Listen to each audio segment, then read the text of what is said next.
जी students, अब इस exercise के सबसे अहम क्वेश्चन नंबर 8 और 9 ये लॉन्ग क्वेश्चन के तौर पर आते हैं। मैं कोशिश करूंगा दोनों आपको हल कर दूं। लिखा हुआ है tan थीटा इक्वल है 4/3 and sin theta less than 0, then find the other trigonometric function at theta. 7 chapter का ये पहला लॉन्ग क्वेश्चन है जो अभी तक हमने किया 7.123 में, तो बहुत अहम है, इसको गौर से देखिएगा। बेटा हमें दिया गया tan थीटा 4/3, tan की वैल्यू पॉजिटिव नज़र आ रही है और साइन लेस देन 0, दो ट्रिग्नोमेट्रिक रेशियो में दी है। तो इन क्वेश्चन को करने के लिए हम सबसे पहले कार्टेशियन प्लेन बनाएंगे। तो बेटा हम सबसे पहले ये कार्टेशियन प्लेन बनाएंगे। लें जी,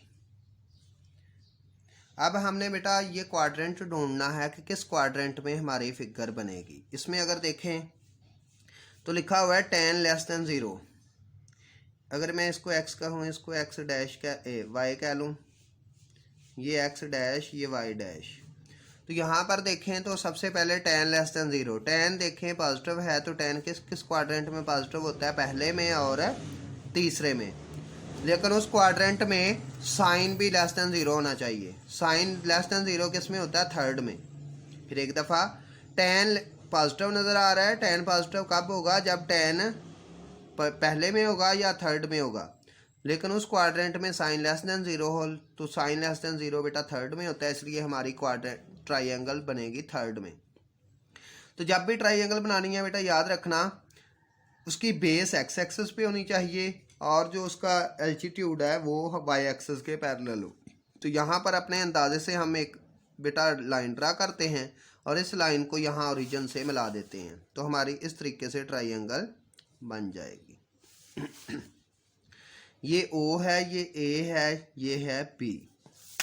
ओरिजिन को O से शो करते हैं, ये हमारी ट्राइंगल बन गई। बेटा tan थीटा भी हमने ट्रिग्नोमेट्रिक रेशियो में पढ़ा था, ये किसके इक्वल होता है ये फिर पेज आपके सामने, ये होता है परपेंडिकुलर ओवर बेस के।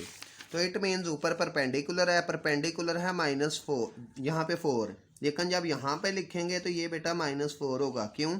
क्योंकि सामने वाली जो y की लाइन है ये नेगेटिव है। ये बेटा ग्राफिकल रिप्रेजेंटेशन है ट्राइंगल की। तो यहाँ पर हम देखें तो ये y नेगेटिव वाली लाइन है, तो इसलिए ये -4 होगा। और नीचे है बेस, बेस है 3, लेकिन ये एक्स एक्सिस की नेगेटिव साइड है, तो इसलिए यहाँ पर नेगेटिव, ये -3। देखें असल में ये थे दोनों नेगेटिव, यहाँ पर भी नेगेटिव का साइन था, यहाँ पर भी नेगेटिव का साइन था, वो नेगेटिव नेगेटिव से कैंसिल होकर हमें प्लस नज़र आ रहा है। जैसे ही उसको ग्राफिकल शेप दी तो वो दोनों माइनस हमारे सामने आ गए, -3 -4। ठीक है, क्योंकि ये एक्स एक्सिस भी नेगेटिव, ये वाई एक्सिस भी नेगेटिव। ये राइट एंगल ट्राइंगल है, यहाँ पे एंगल थीटा बनेगा, यहाँ पे 90 डिग्री है। तो बेटा इसकी तीसरी साइड मालूम करनी है, हाइपोटेनियस पाइथागोरस थ्योरम लगाएंगे तो हम ये सवाल हल कर देंगे। हम यहाँ पे लिखते हैं by using Pythagoras theorem, by using Pythagoras theorem. Pythagoras theorem क्या होता है, हम लिखेंगे हाइपोटेनियस स्क्वायर, हाइपोटेनियस का स्क्वायर इक्वल होता है base square plus perpendicular square. जय जी, इनके वैल्यू पुट करते हैं। ट्राइंगल के लिहाज से देखें तो हाइपोटेनियस मालूम करना है O से लेकर B तक, इसको एज इट लिखेंगे।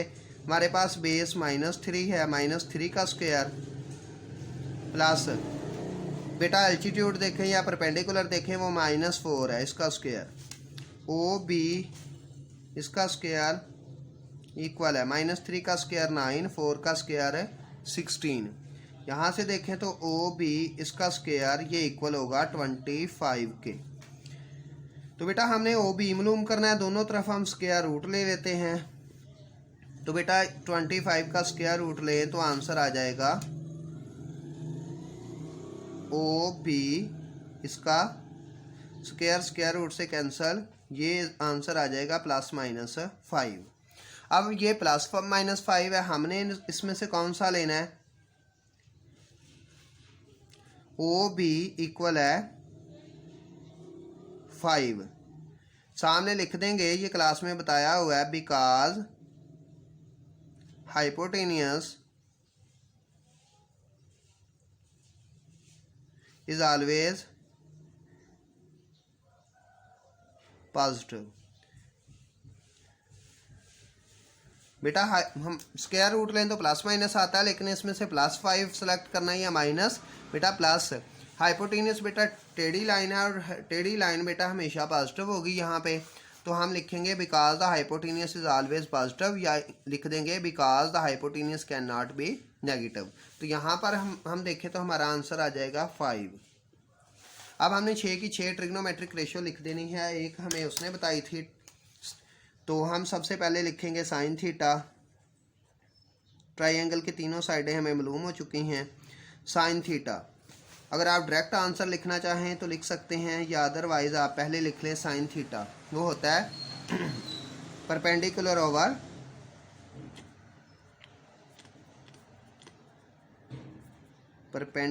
Over hypotenuse.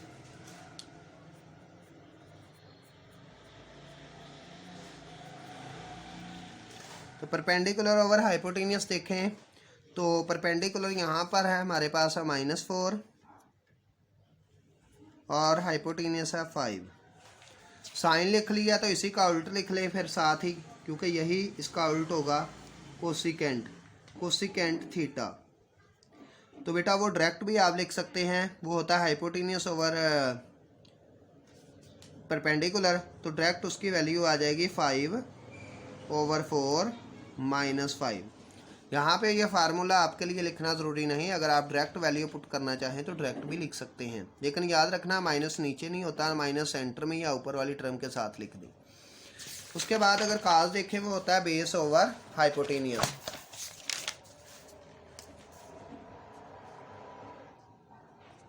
अब हम मालूम करते हैं काज थीटा, वो होगा बेस ओवर हाइपोटेनियस।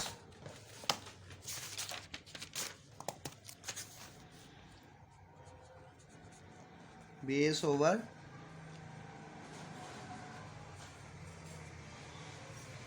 हाइपोटेनियस।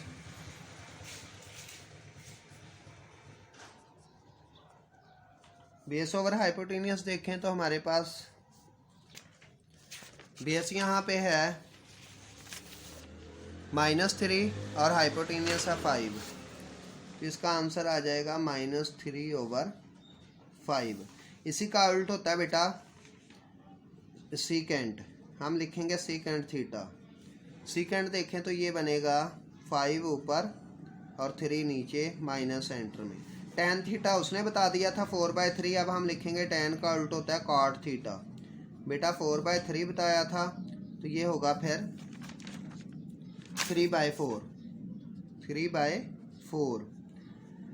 तो ये 5 की 5 ट्रिग्नोमेट्रिक रेशियो हमने मालूम कर दी। 5 की 5 क्यों कहा है? क्योंकि बेटा छठी उसने खुद बताई थी, एक उसने मालूम कर दी तो 5 हमने मालूम कर दी। तो इसका स्केच फिर समझ लें। सबसे पहले हमने फिगर बनानी है, इस तरह के किस क्वाड्रेंट में बनती है। अगर आपकी फिगर सही बन जाए तो समझिए आपके 4 नंबर आ सकते हैं। उसके बाद आप फिगर पे वैल्यू लिखेंगे, बाकी आप मालूम करेंगे पाइथागोरस थ्योरम, वो तो आपको आता ही है, 9th क्लास में भी किया हुआ है। तो बाकी आपने ये फार्मूले लगाने हैं ट्रिग्नोमेट्रिक रेशियो के, और आपकी ये वैल्यूज़ है मालूम हो जाएंगी।